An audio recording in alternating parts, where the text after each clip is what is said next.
সূরাতুল বাকারার 3 শ্রেণীর আলোচনা শেষ হয়েছিল। মুমিন, কাফের ও মুনাফিক।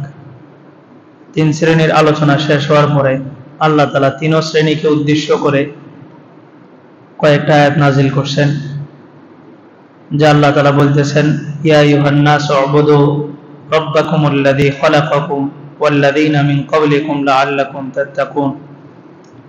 হে মানব জাতি, তোমরা তোমাদের ওই রবের ইবাদত করো যেই রব আল্লাযী খালাকাকুম, তোমাদেরকে সৃষ্টি করছে। আল্লাহ তাআলা বলতে পারতেন যে আমার ইবাদত করো, কিন্তু আল্লাহ বলছেন যে ওই রবের ইবাদত করো যেই রব তোমাদেরকে সৃষ্টি করছে।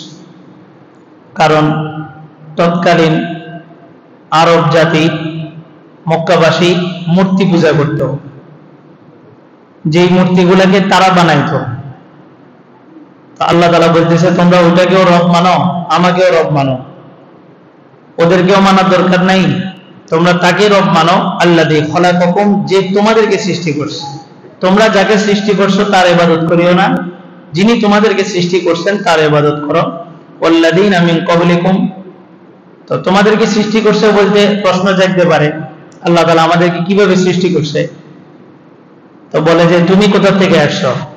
তো আমি আমার মা থেকে আসছি। তোমার মা নানি থেকে, নানি তার মা থেকে, এভাবে যাইতে যাইতে আদি পুরুষ সর্বশেষ তাকে আল্লাহ তাআলা সৃষ্টি করছে। আল্লাহ বললেন ওয়াল্লাযীনা মিন ক্বাবলিকুম, তোমাদের পূর্বের লোকদেরকেও যিনি সৃষ্টি করছেন। আর সব কিছুকে আল্লাহ তাআলা সৃষ্টি করছেন কেন? লাআল্লাকুম তাত্তাকুন, যাতে তোমরা ভয় ভীতি অর্জন করতে পারো, তোমাদের মনের মধ্যে আল্লাহ তাআলার ভীতি সঞ্চার করতে পারো। আল্লাহ তাআলা শুধু আমাদেরকে সৃষ্টি করছেন এমন না, আল্লাহ বলেন যে আল্লাযী জাআলা লাকুমুল আরদা ফিরাশা, যে জমিনের উপরে তোমরা চলো, এই জমিনকে বিছানা হিসেবে আমি বিছায় দিছি তোমাদের জন্য। ওয়াস সামাআ বিনাআ, আর আসমানকে ছাদ হিসেবে রাখছি। আসমানকে শুধু উঠাইলেই এটার মধ্যে কোনো আলাদা বৈশিষ্ট্য নাই। বলে যে আসমানের নিচে আমি বহু গ্যালাক্সি, বহু গ্রহ নক্ষত্রকে আমি ঝুলিয়ে রাখছি।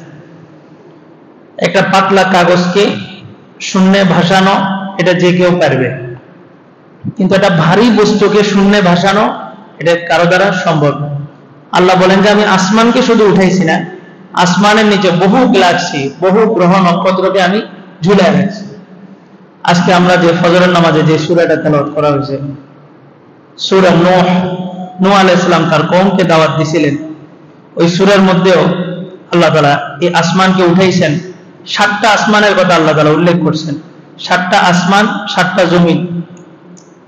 আলাম তারাউ কাইফা খালাকাল্লাহু সাবআ সামাওয়াতিন তিবাকা, যে তুমি কি দেখো না 7টা আসমানকে আল্লাহ তাআলা কিভাবে তক্তা হিসেবে রেখেছেন, একটার সাথে আরেকটার মিল নেই। হাদিসের মধ্যে আছে প্রথম আসমান যেটা, এটা হচ্ছে ধোঁয়া, আগুন, ধোঁয়া, মেঘ, মানে বরফ খণ্ড। এই প্রথম আসমানটা হচ্ছে।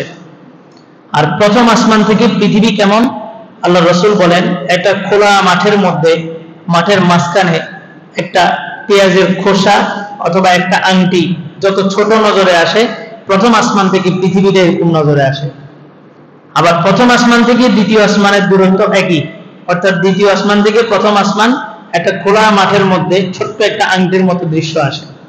প্রত্যেকটা আসমানের মাঝখানে এত দূরত্ব। একটা হাদিস আছে 500 বছরের রাস্তা এক আসমান থেকে আরেক আসমান। আল্লাহ তাআলা 7টা আসমান বানাইছে, 7টা জমিন বানাইছে। তো কেউ কেউ বলছেন, কোন কোন তাফসীরের ভিতরে আসছে যে 7টা জমিন মানে এই পৃথিবীতে যেমন মানুষ বসবাস করে এরকম 7টা জমিন আছে, আর 7টা জমিনের মধ্যে এরকম মানুষ বসবাস করে। আর জমিনের নিচে আল্লাহ তাআলা রেখেছেন জাহান্নাম, আসমানের উপর আল্লাহ তাআলা রেখেছেন জান্নাত। বিজ্ঞান কোন এক কারণে পৃথিবী খনন করতে করতে করতে করতে একটা পর্যায়ে যায় আর খনন করতে পারে না। ওখানে মাইক্রোফোন সিস্টেম লাগায় দিয়ে বিজ্ঞান দেখলো যে ওখান থেকে একটা আওয়াজ আসে, চিৎকারের কিছু আওয়াজ আসে। তো পরে এটা সিদ্ধান্ত নিল যে পৃথিবীর ভিতরেই আল্লাহ তাআলা জাহান্নামকে লুকায় রাখছেন। হাদিস দ্বারাও প্রমাণিত। রাসূল বলেন যে জোহরের নামাজটা তোমরা একটু দেরি করে পড়ো, আবহাওয়া যখন একটু ঠান্ডা হয়ে যায় তারপরে পড়ো। কেন? আবরিদু বিজুহরি ফাইন্না শিদ্দাতুল হাররি মিন ফাইহি জাহান্নাম, যে দুপুরবেলা দ্বিপ্রহরের সময় যে গরমটা থাকে এটা জাহান্নামের একটা ভাস্প। জাহান্নামের একটা ধোঁয়ার এই গরম। জাহান্নাম পৃথিবীতে দুইবার নিঃশ্বাস ছাড়ে বছরে, একবার শীতকালে, একবার গরম। জাহান্নাম আল্লাহর কাছে বলছে, আল্লাহ তাপমাত্রা যেটা দিছেন এটা আমার সহ্য হইতেছে না, এটা আরেকটু ঠান্ডা করে দেন, কমায় দেন। আল্লাহ তাআলা তখন জাহান্নামকে দুইটা ভাগে বিভক্ত করছেন, একটা অংশ ঠান্ডা, একটা অংশ গরম। তো জাহান্নাম যখন অতিরিক্ত গরম হয়ে যায় তখন আল্লাহ তাআলা ঠান্ডা আবহাওয়াটা দিয়ে দেন। এখনো জাহান্নামের মধ্যে মানুষকে দেওয়া হয় নাই, তাই জাহান্নাম এত উত্তপ্ত হয়ে থাকে। আর মানুষ কিয়ামতের দিন হাদিসের মধ্যে আসছে জাহান্নাম 70,000 শিকল দ্বারা আটকানো থাকবে, 70,000 শিকল দ্বারা টানা থাকবে। আর শিকলগুলো কেমন হবে? রাসূল বলেন যে প্রতিটা শিকলের এই যে আংটাগুলো আছে, প্রতিটা আংটার মধ্যে 70,000 ফেরেশতা থাকবে, এই জাহান্নামকে টাইনা ধরে রাখবে। তারপরেও জাহান্নাম হালুম্মা ইলাইয়া হালুম্মা ইলাইয়া বলতে বলতে জাহান্নামের হাসর মাঠের দিকে আগায় আসবে। সমস্ত নবীরা জাহান্নামের এই চিৎকার শুনে বসে যাবে। জিবরাইল আলাইহিস সালাম সবচেয়ে নৈকট্যতম ফেরেশতা, এই জিবরাইল আরশের একটা খুঁটি ধরে ওয়া হুয়া ইয়াবকি মুতালাফফিফুন বিউমুদিল আরশ, আরশের একটা খুঁটি ধরে কান্না করতে থাকবে আর চিৎকার করে বলবে রব্বি সাল্লিম রব্বি সাল্লিম, হে আল্লাহ আজকে আমাকে বাঁচান, আমাকে বাঁচান। তো এখনো মানুষকে এর ভিতরে দেওয়া হয়নি, তাই জাহান্নাম এত উত্তপ্ত। আল্লাহ তাআলা জাহান্নামকে দুইটা ভাগে বিভক্ত করছেন আর বলছেন যে তোমার ভিতরে যখন অতিরিক্ত গরম হয়ে যাবে তুমি গরমের একটা শ্বাস পৃথিবীতে ছেড়ে দিবে। আর জাহান্নাম যখন গরমের একটা শ্বাস পৃথিবীতে ছাড়ে তখন পুরা পৃথিবীতে গরমের সিজন চলে, যে অঞ্চলগুলোতে ছাড়ে। আর যখন অতিরিক্ত গরম হয়ে যায় আল্লাহ তাআলা ঠান্ডা করে, ঠান্ডাও যখন বেশি হয়ে যায় তখন পৃথিবীতে একটা নিঃশ্বাস ছাড়ে ঠান্ডার, তখন পৃথিবীর আবহাওয়াটা ঠান্ডা হয়ে যায়। এই জন্য রাসূল বলছে যে দুপুরবেলা দ্বিপহরের সময় জোহরের নামাজটা একটু দেরি করো, কারণ জোহরের সময় যে উত্তপ্ত জমি এটা হচ্ছে জাহান্নামের একটা ভাষ্প।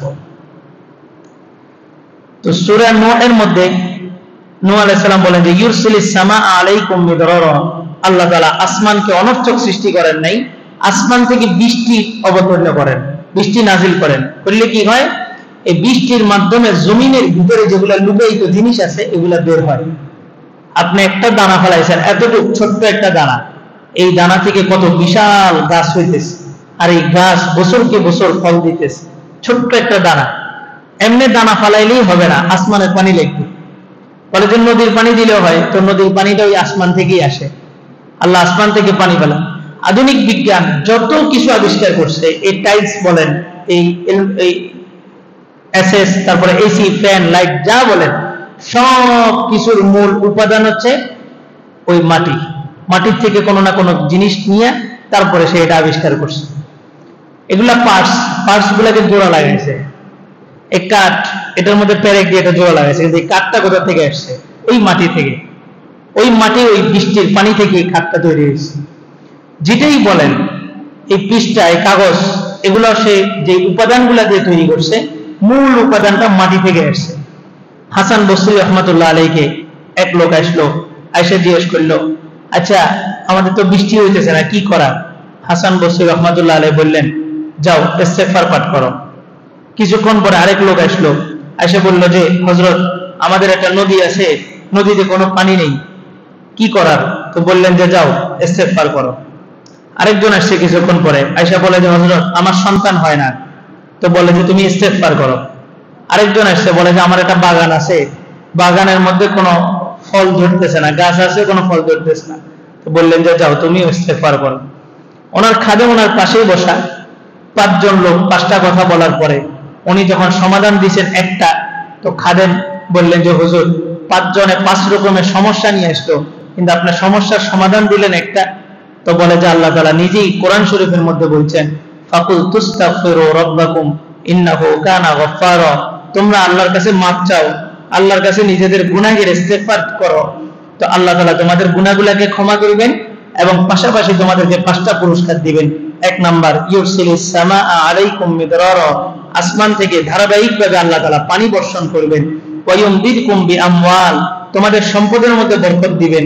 ওয়া বানিন, তোমাদের সন্তানদের মধ্যে বরকত দিবেন। ওয়া ইয়াজআল লাকুম জান্নাত, তোমাদের জন্য বাগবাগিচা রেডি করে দিবেন। ওয়া ইয়াজআল লাকুম আনহারা, নদী যে সমস্ত নদী, পুকুর, খাল, বিল মরে গেছে, এই সমস্ত নদী, নালা, খাল, বিল আবার জীবিত হয়ে যাবে।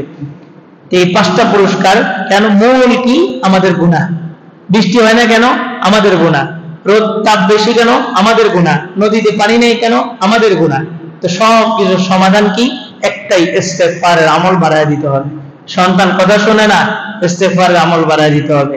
মেয়ে কথা শুনতেছে না, ইস্তেগফারের আমল বাড়ায় দিতে হবে। সব কিছুর মূল হচ্ছে মানুষের হাতের কামাই। যাহরাল ফাসাদু ফিল বাররি ওয়াল বাহরি বিমা কাসাবাত আইদিন নাস। পৃথিবীতে যা কিছু হয় সব কিছু মানুষের হাতের কামাই। তা আল্লাহ বলেন যে এই সব কিছু আমি ওয়া আনজালা মিনাস সামাই মা, আসমান থেকে পানি বর্ষণ করি, ফা আখরাজা বিহি মিনাস সামারাত, এই পানি দ্বারা তোমরা বিভিন্ন ফল ফসলাদি উৎপন্ন করো, রিজকাল লাকুম, যেটা তোমাদের জন্য রিজিক হিসেবে আসে। ফালা তাজআলু লিল্লাহ, এই সবগুলা কাজ কে করে? আল্লাহই করে। ফালা তাজআলু লিল্লাহি আনদাদা, তাহলে তোমরা ওই আল্লাহর সাথে কোনো শরীক করো না। কারণ এই যে আসমানে পানি দিতেছে, বাতাস আসতেছে, সবকিছু আল্লাহ এককভাবে করতেছে। তাহলে এই সব কিছু যেহেতু আল্লাহ একা করতেছে, তোমরা আল্লাহর সাথে কাউকে শরীক করো না। ওয়া আনতুম তাআলামুন, অথচ তোমরা জানো আল্লাহ তাআলা কোনো কি নেই, শরীক নেই। আল্লাহ তাআলা আমাদেরকে শিরক মুক্ত ইবাদত করার তৌফিক দান করুন।